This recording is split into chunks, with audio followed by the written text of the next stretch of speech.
This is a good question. So nothing has been said about permanent residency yet because the changes that are being made to this law are changes made to the nationality law. So it's for those who are trying to get the Dutch nationality. Permanent residency, nothing is said about that in the changes, but potentially that could be something which is in a different law. But for this law and for these changes that I was mentioning in this video, it only applies for those who are applying for nationality. A few things to add as well, because I just read the proposed changes myself, because it's online, you can read it and you can respond to it. I'll come to that later again. But I read it myself and a few things to mention.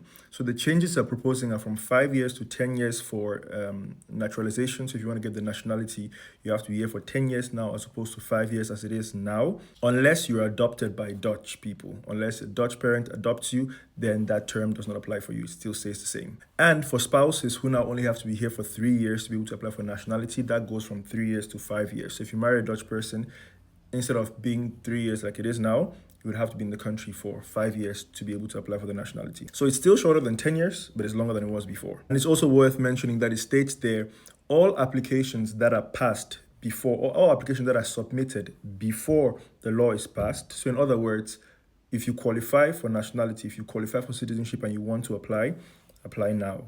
Because all applications that are passed before the law is passed, those still fall under the old laws. So if you apply before the law is actually passed, let's say the law is passed on the 1st of January 2026, that's not the date, but just for the example, if your application was submitted before the 1st of January, you fall under the old law. If you submit it after, you fall under the new law. So if you can, get your exams, pass your inburgering, do all that stuff and apply as soon as possible if you already qualify in terms of the number of years. And next to that, until the 1st of December this year, the law is open for consultation. What that means is anyone can respond to the law. So if you don't like the law, you want to give feedback and stuff like that, everyone can respond to the law this page. If you check on the comment section of those other videos where somebody posted the link as well, I'll also leave more information in the description of this video so you can check it out.